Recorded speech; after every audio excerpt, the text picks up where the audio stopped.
2주차 1교시 주간 모의고사에서 시작하겠습니다. 문제는 총 12문 중에 10문제를 작성하시는 거였고요. 첫 번째 문제는 와이파이 7이었습니다.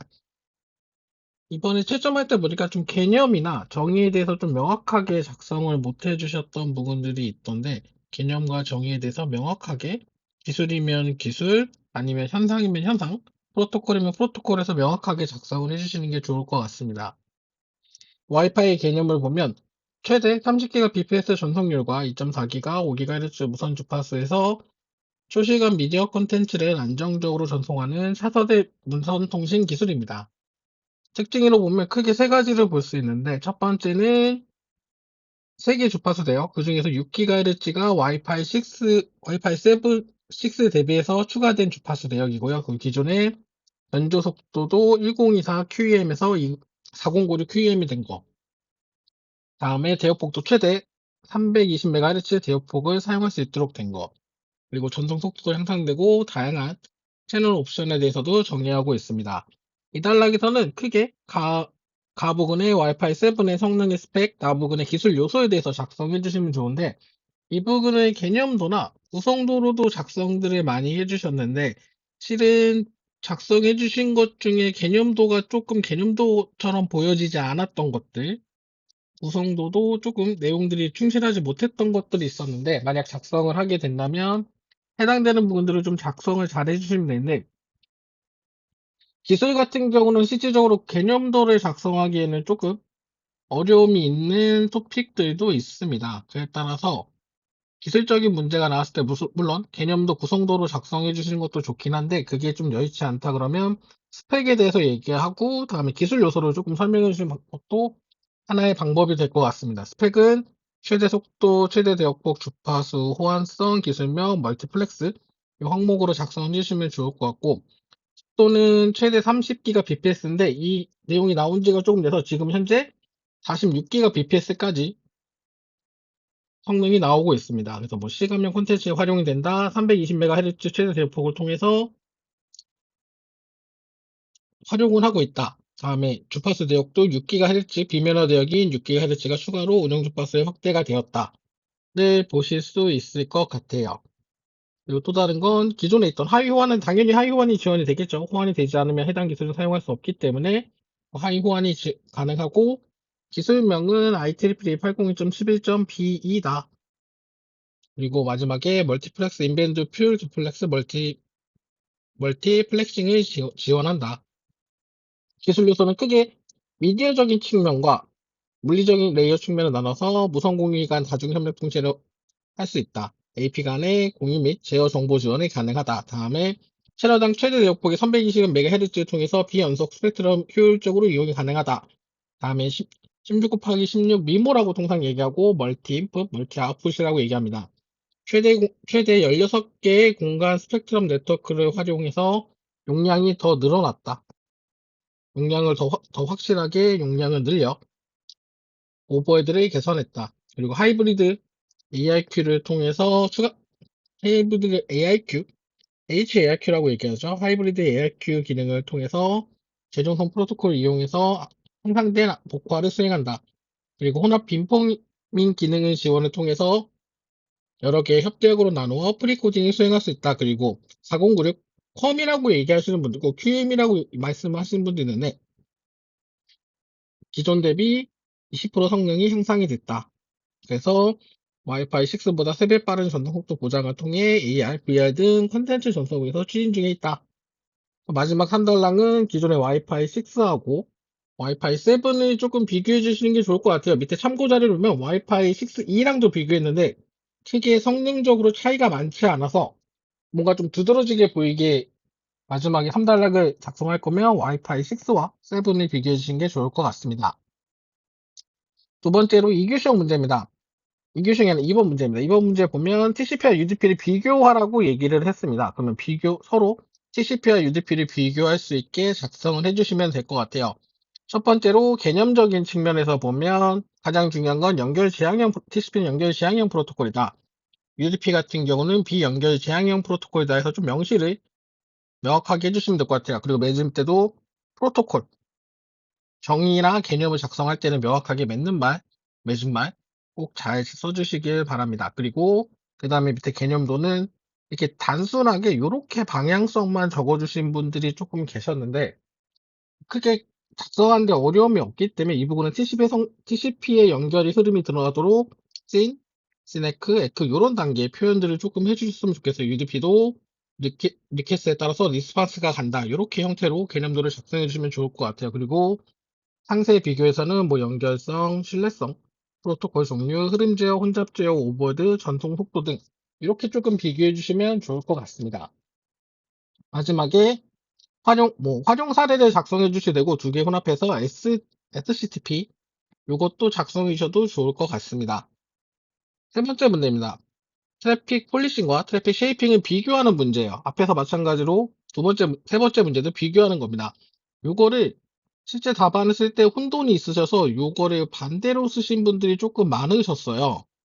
그러다 보니까 조금 너무 쓰는 데 집중해서 내용을 조금 잘 보시지 못했나라는 안타까움이 조금 있습니다. 그래서 내용을 잘 보시고 잘 작성을 해주셨으면 좋겠어요.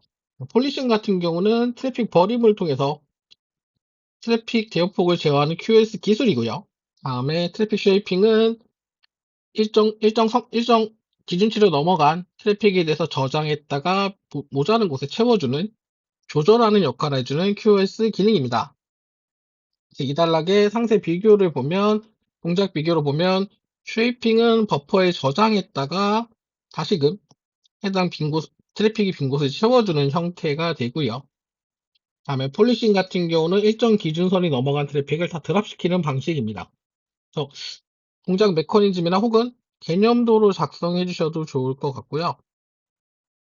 보면 그래서 이 부분들이 명시적으로 조금 잘 드러나게 있게끔 그림이 좀 그려주시고 밑에 동작 방식에 대해서도 정의에서 설명한 것과 마찬가지로 대역폭 이상 발생 시 버퍼에 패킷을 저장 후 대역폭 이하 발생 시 전송한다.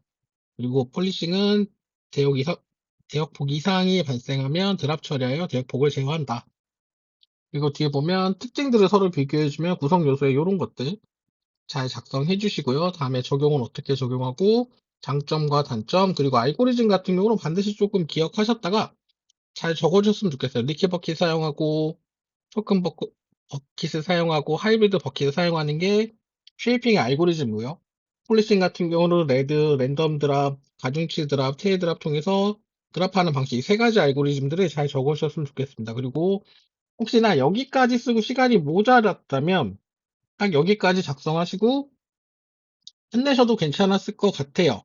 근데 앞에 내용만 충실히 작성하셨다면 근데 난 남들보다 좀 점수를 더 받겠다. 아니면 앞에 내용이 그래도 앞에 내용을 잘 쓰고 나서도 시간이 남는다. 그러면 3단락에 두 개를 연관 지을 수 있는 QoS 관리 기술에 대해서 작성해 주시는 게 해당 문제를 1단락부터 3단락까지 원활하게 흐름이 이어지게끔 답안이 잘 완성될 것 같습니다.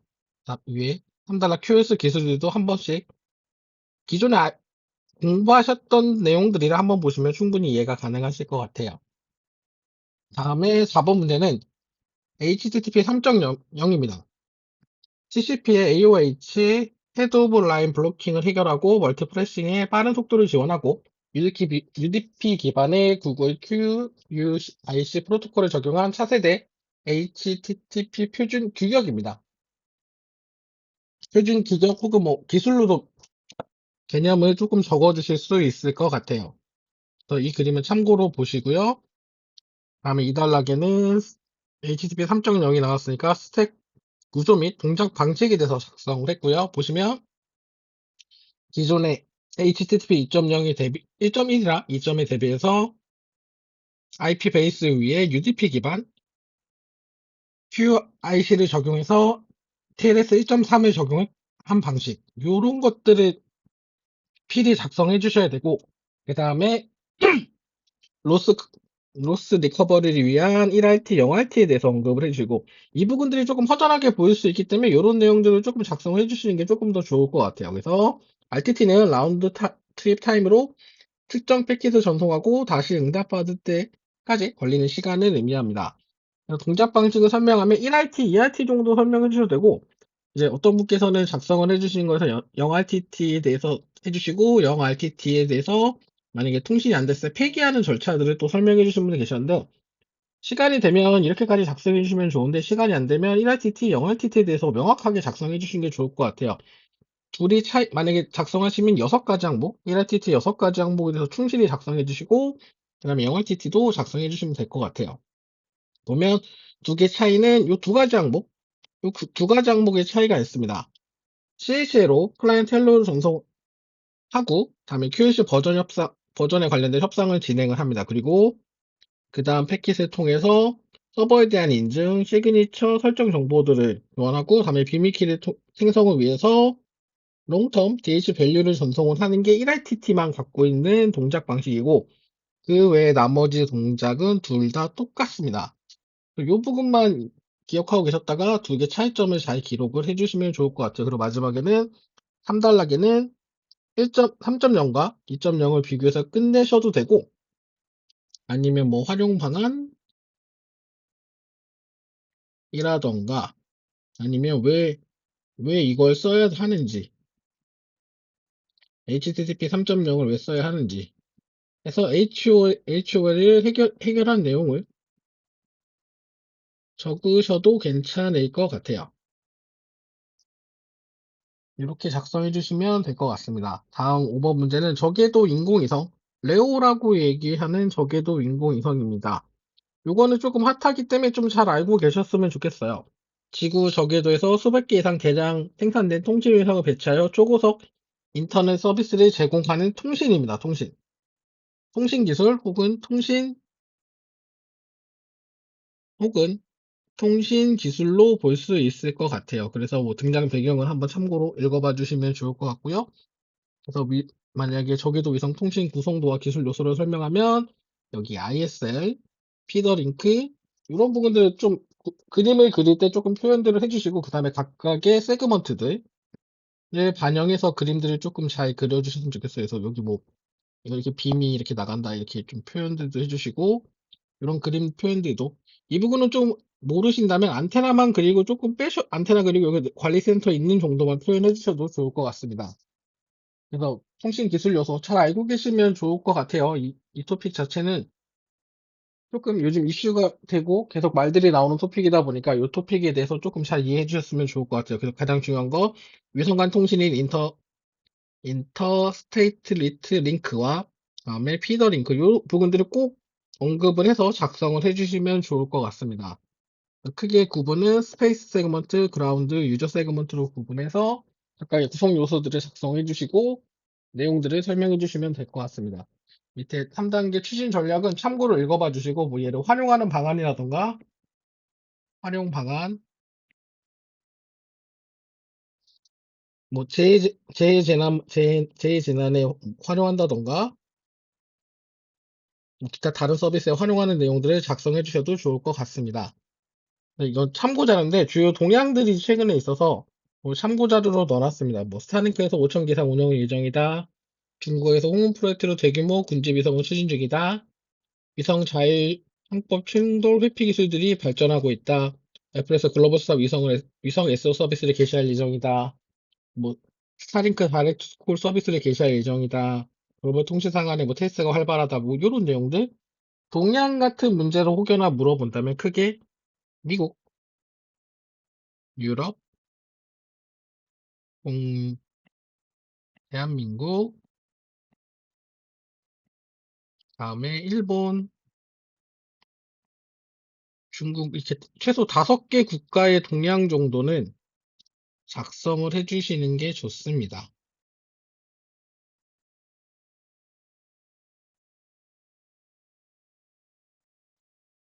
그래서 내용을 잘 기억하셨다가 혹여나 동향을 묻는 문제가 나온다면 작성을 조금 하는데 참고하시고 아니면 한글에 각국 나라에서 요런 대략 뭐 미국 같은 경우는 워낙 유명하기 때문에 스타링크 같은 경우는 뭐 이렇게 운영을 할 예정이다.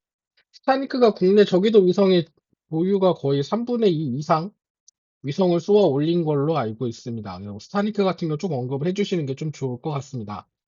다음은 MMU입니다. MMU와 TLB 관련된 내용인데 문제는 MLB와 TLB를 작성하는 내용이었습니다. MMU는 CPU가 메모리에 접근하여 관리하는 하드웨어 부품으로 가상 메모리 주소를 실제 메모리 주소로 변환해주는 장치입니다.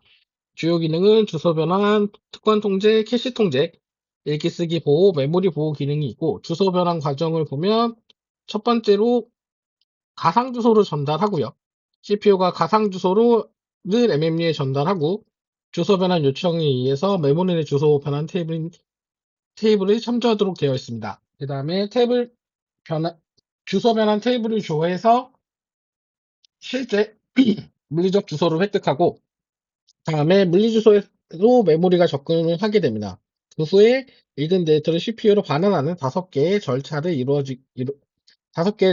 통해 주소를 변환하게 됩니다. 그래서 MMU는 주소 변환 후에 한 번의 데이터를 가져오기 위해 총 2번 이상의 메모리 접근을 수행해야 한다. 그에 따라서 시스템 성능 저하가 유발할 수 있다. 이에 따라서 MMU의 성능을 개선하기 위해 TLB를 사용한다. TLB를 보면 개념을 보면 가상 주소를 물리적 주소로 변환하는 정보를 저장해 두고 소규모는 캐시 메모리로 MMU 내부에 존재하고 있다. 역할을 보면 매번 메모리 페이지 테이블을 조회하지 않고 최근 변환 정보를 참조해 바로 주소 변환의 속도를 대폭 개선했다. 특징으로는 고속, 수용량, 캐시 미스를 처리한다. 매우 빠른 접근 속도를 제공하고 저장 공간이 작아 최근 자주 사용하는 주소만 저장 공간이 작아 최근 자주 사용한 주소만 저장하고 있고 캐시 없는 페이지 테이블 조회를 한다. 이렇게 작성을 해 주시면 될 것 같습니다. 다음에 7번은 스레싱 문제고 스레싱 문제는 쉬운 문제이기도 하고 가끔 생뚱맞게 출제도 되기 때문에 조금 잘 봐주시면 좋을 것 같아요. 그리고 실제 내용도 크게 어렵지 않아서 작성하시는데 어려움은 없으셨을 것 같습니다.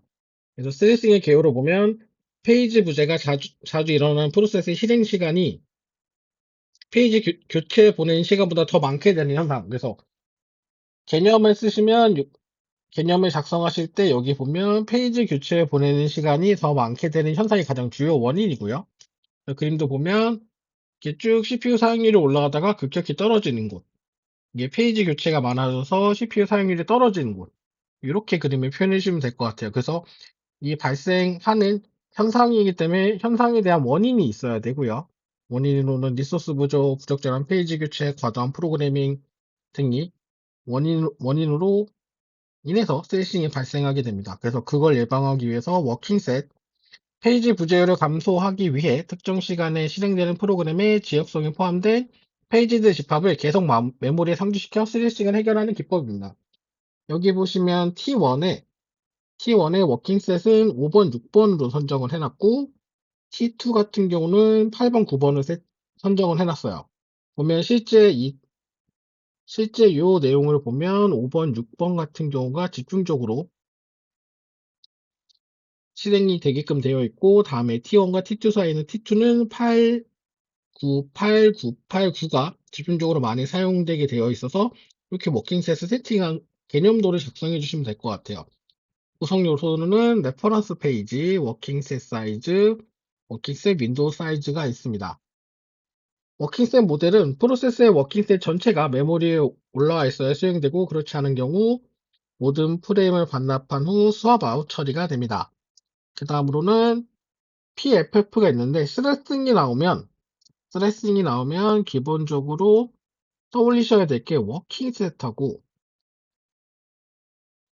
PFF를 꼭 한 세트로 잘 기억을 해주셔야 됩니다.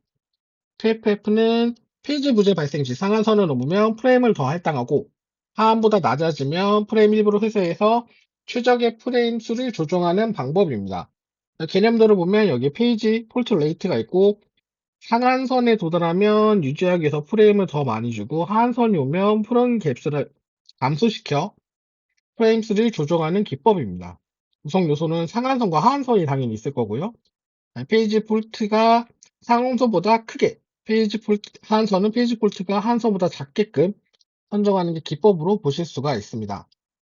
그래서 마지막 3단락으로는 예방 기법으로 운영적인 측면과 설계 측면을 구분해서 페이지 사이즈를 결정하고 EM 바이트 페이지를 예방하기 위해서 이런 것들을 적용한다. 로컬리티 고려하고 루프 어레이, 페이지 루프 입출력을 방지한다. 이런 내용들을 작성해 주시면 될 것 같습니다. 다음은 레이드입니다. 레이드 같은 경우도 정의를 조금 잘못 써주신 분이라기보단 지금하고 조금 안 맞는다고 말씀을 드려야 될까? 뭐 저비용의 디스크를 모아서 이렇게 말씀해 주신 분들도 계셨는데, 기본적으로 최근에 레이드를 구성하는 건 중요 데이터에 대해서 레이드들을 구성하니까 저비용의 데이터를 모아서 구성을 한다는 조금 지금하고는 조금 맞지 않을 수도 있습니다. 그래서 레이더의 정의를 보면 여러 드라이브를 하나로 관리하며 데이터 중복 저장으로 장애 시 데이터 손실을 방지하고 그 가용성과 성능을 높이는 저장 기술. 정의를 명확하게 적어주셔야 돼요. 저장 기술입니다. 그래서 이 정의를 작성할 때 데이터 중복 저장, 데이터 손실을 방지하고 가용성 성능을 보장한다. 이런 내용들을 조금 적어주시면 좋을 것 같아요. 물어본 건 레이드 0 플러스 1과 레이드 1 플러스 0을 설명하는 거였습니다. 그래서 보시면 디스크는 4개로 구성이 되고요. 4개 이상의 디스크를 2개씩 레이드 0으로 스트라이핑 구성을 하고 다시 레이드 1 미러링 방식으로 구성하여 저장하는 방식입니다. 레이드 1 플러스 0인데 읽으실 때 여기가 0이고 1입니다. 그래서 방향을 이렇게 보셔야 돼요. 거꾸로 작성하시면 안 되고 0에서 1로 올라가는 형태로 그 요거를 기억하셨다가 그림을 이렇게 그려주시는 게 맞습니다. 그리고 스트라이핑 되는 것도 이렇게 분산돼서 저장이 된다라는 걸 좀 명시적으로 좀 표현들을 잘 해주셨으면 좋겠습니다. 그래서 구성 방법은 스트라이핑을 먼저 적용 후에 미러링을 적용하는 방식입니다. 최소 드라이브 수는 4개, 공간 효율 50%, 미러링 설정이 되어 있기 때문에 50%고요. 읽기는 우수하죠. 병렬로 읽기가 가능하기 때문에 쓰기는 그냥 보통입니다. 그리고 고장 허용하는 거는 1개, 디스크 1개에 대해서는 고장을 허용하고 있습니다. 특징으로는 가용성, 성능 측면에서 레이드 1보다는 낮은 게 조금 특성이 될 수도 있겠네요. 그에 따라서 일부 디스크 장에서 전체 그룹이 위험해질 수 있으므로 레이드 1보다 내구성은 낮습니다. 다음에 레이드 1 플러스 0입니다. 4개 이상의 디스크를 2개씩 레이드 1 미러링 방식으로 구성하고 다시 레이드 0 스트라이핑으로 재구성하는 저장 방식. 레이드 1로 먼저 구성한 다음에 레이드 0으로 다시 묶어주는 형태입니다. 구성 방법은 미러링 후에 스트라이핑을 적용하는 거고 앞에서 0 플러스 1과 마찬가지로 4개 미러링 되기 때문에 공간 효율은 절반, 읽기는 우수, 병렬로 있기 때문에 읽기는 우수합니다. 그리고 쓰기는 그냥 일반적으로 보통 1개 디스크 고장까지 허용하고 레이드 0 플러스 1보다 장애 발생 시 복구 시간이 훨씬 더 빠르고 안정적입니다. 그래서 레이드 1 플러스 0을 좀 많이 쓰기도 하지만 실질적으로 5 플러스 0을 더 많이 활용하고 있는 추세라서 그냥 기본적인 5 플러스 0을 출제할까도 했었는데 기본적인 개념을 조금 더 숙지하실 필요가 있어서 그래서 요 문제를 내게 됐습니다. 마지막 3단락에는 2개를 비교하는 내용으로 작성을 해주셔도 되고 아니면 여기서 레이드 5 플러스 0이 돼서 작성을 해주셔도 좋을 것 같습니다. 이런 기술들이 있지만 최근에는 이런 기술들을 더 많이 활용한다. 이렇게 3단락을 작성해 주셔도 좋을 것 같습니다. 다음 문제입니다. 교착 상태 데드락입니다. 아마 많이들 알고 계시는 문제라 작성하시는데 어렵지 않으셨을 것 같아요. 중요한 건 여기 다중 프로그램 환경에서 무한하게 대기하는 상태. 개념을 보면 다중 프로그램 환경에서 2개 이상의 프로세스가 아무리 기다려도 자원을 사용할 수 없는 무한한 대기 상태를 보실 수 있을 것 같아요.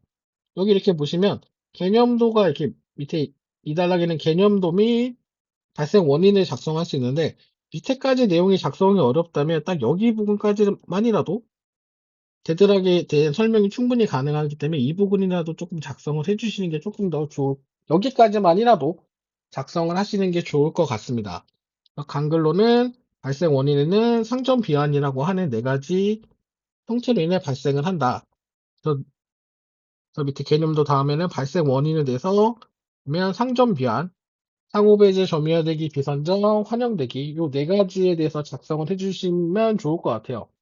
작성하실 때 이렇게 발생 원인하고 설명만 쓰면 조금 이거에 대한 설명이 원활하지 않을 수도 있고 남들과 차별화될 수 없기 때문에 간략도 혹은 발생 개념, 근데 간략도거나 구성 이런 형태로 해당되는 내용을 작성을 해주시면 조금 더 답안 형태가 풍성해질 것 같아요. 그래서 뒤에 보면 환영되기까지 해서 이렇게 그림을 잘 그려주시면 될 것 같습니다. 그리고 한글로는 교착 상태는 한 시스템에서 다음 네 가지 조건이 모두 성립할 때 발생한다. 지금 보면 발생하는 현상에 대해서 개념 및 정의해서 말을 했고, 그 다음에 발생 원인에 대해서 얘기했고, 마지막으로는 간단하게 해결 방안을 작성을 해주셔야 돼요. 어떤 문제가 나왔을 때 요거에 대해서 어떻게 해결을 해야 된다. 원인 및 원인이 있으면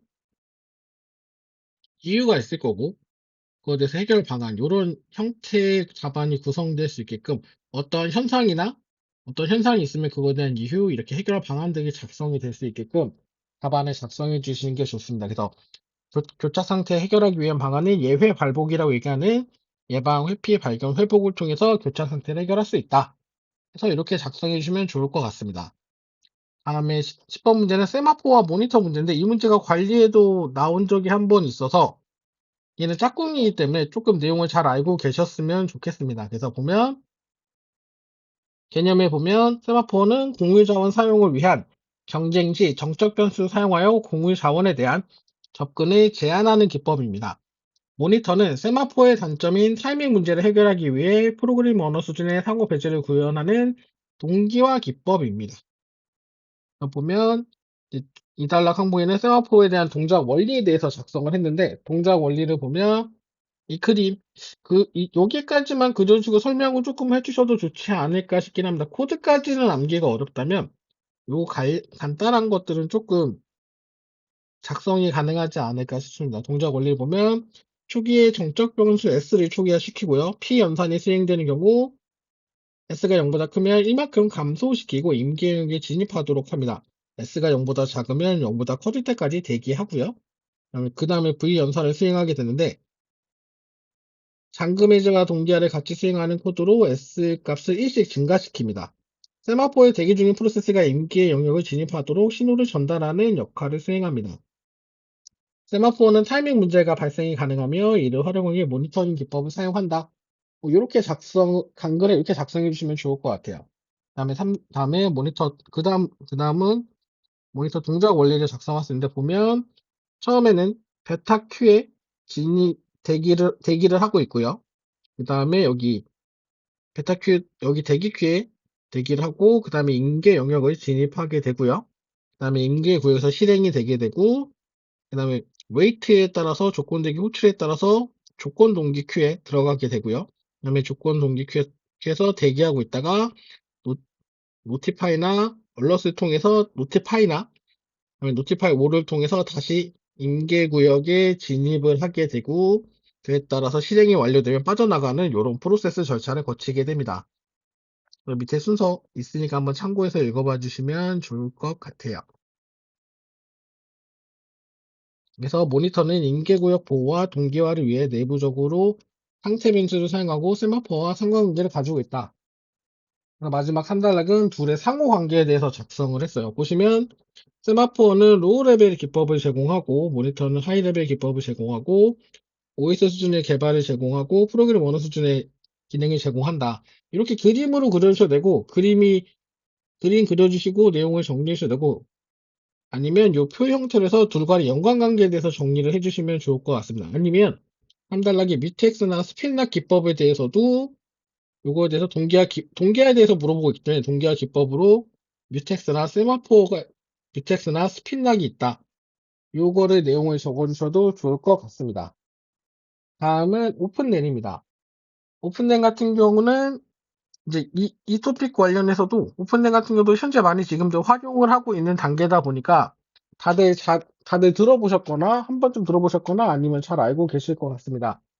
우선 오픈랜의 정의를 보면 가장 중요한 건 서로 다른 제조사의 장비 간 상호 운영성을 보장하고 벤더 종속성을 타입해서 유연성과 비용 절감, 기술 혁신을 추진하는 개방형 무선 접속 네트워크 기술입니다. 중요한 건 여기 보면 벤더 종속성을 타입한 거고요. 그 다음에 상호 운영성을 보장하고 개방형 무선 접속 네트워크 기술이다. 요 내용들이 조금 들어가기에 정의를 조금 잘 작성해 주시면 좋을 것 같아요. 그 밑에 기본적으로 뭐 구성도나 아키텍처나 개념도나 이런 형태를 그려주시면 될 것 같고, 여기 기본적으로 가상화 기술이 적용된 부분에서 SDN, NFV, 뭐, 기타 등등등 기술들이 있는데, 기본적으로 가상화 기술이 들어가면 여기 매니지먼트 관련된, 마모라고 얘기하는 오케스트레이션 관련된 내용들을 꼭 같이 개념도나 아키텍처를 그릴 때 포함을 시켜주시면 좋을 것 같아요. 그래서 크게 여기 오케스트레이션 계층, 랜 인텔리전트 컨트롤 계층, 다음에 밑에 NFV, 네트워크 펑션 버추얼라이제이션 인터페이스 인 NFVI 이런 계층으로 구분해서 내용들을 작성해 주시면 좋을 것 같아요. 추가적으로 여기 안테나, 무선랜 기술이기 때문에 안테나 정도 작성해 주시면 좋을 것 같습니다. 그래서 올해는 크게 중앙 제어하는 CU, 분배 역할을 하는 DU, 다음에 무선 송수시라는 RU로 구분되어 있다. 뭐, 요 형태로 간략하게 구성도를 그려주셔도 괜찮아요. 그리고 뒤에 보면 구성 요소로는 릭이라고 얘기하는 영역하고 CU, DU, RU 형태로 구성 요소를 해주고 기반 기술들을 작성해 주시면 될 것 같습니다. 이 설명 부분도 내용도 보시면 첫 번째 있는 릭 같은 경우, 릭 RIC 같은 경우는 데이터 소집 분석 기반으로 랜 요소가 자원을 제어하고 최적화를 수행한다. 다음에 CU 같은 경우는 중앙 집중식 장치로 CU는 컨트롤 플랜과 CU 유저 플랜으로 구성이 되어 있다. 미드롤 인터페이스를 통해 여러 DU의 작동을 제어한다. 그리고 다음에 DU를 보면 RU 근처에 위치하고 RNC, 맥, 물리계층의 역할을 수행한다. 다음에 RU를 보면 안테나 근처에 위치하거나 혹은 통합되어 있다. 안테나에서 송신되는 무선 신호를 프론트 홀로 통해 DU로 전송할 수 있는 디지털 신호로 변환하는 역할을 수행한다. 이렇게 보시면 될 것 같아요. 마지막 3단락에는 오렌이 나오게 된 계기가 있기 때문에 오렌과 랜을 비교해서 작성을 해주시면 오렌이 조금 더 부각되는 형태로 답안 작성이 가능하실 것 같아요. 이거 두 개를 비교를 잘 해주시면 좋을 것 같습니다. 최근에 보면 MWC 2025에 보면 오렌에 관련돼서 조금 내용들이 있다 보니까 부각되고 있는 측면이 있다 보니까 잘 기억들을 해주셨으면 좋을 것 같습니다.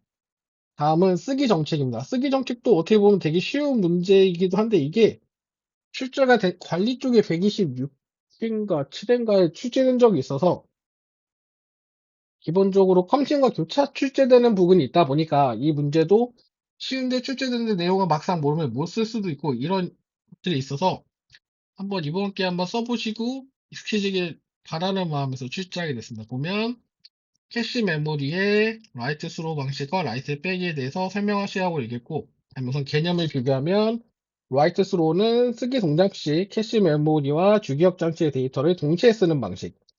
라이트 백은 쓰기 동작 시 캐시 메모리에만 쓰고 해당 데이터가 수업 아웃될 때 주기억 장치에 복사하는 방식입니다.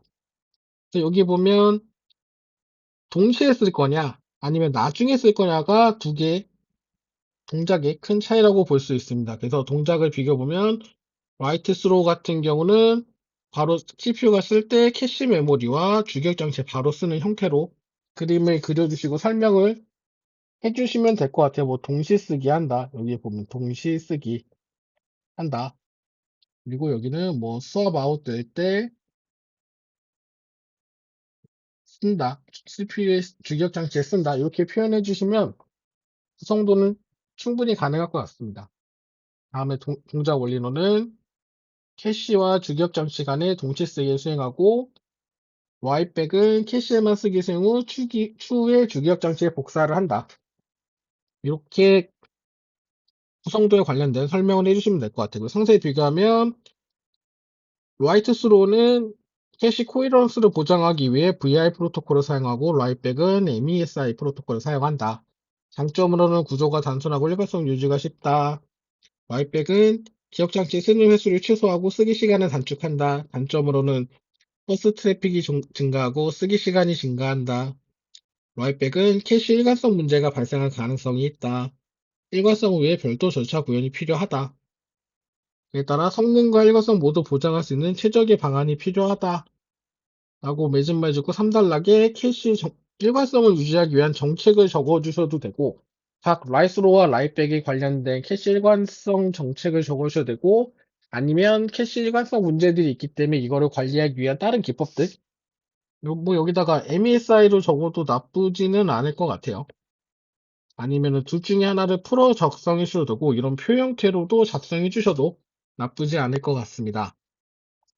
그러면 이상으로 2주차 1교시 모의고사 해설을 마치도록 하겠습니다. 수고하셨습니다.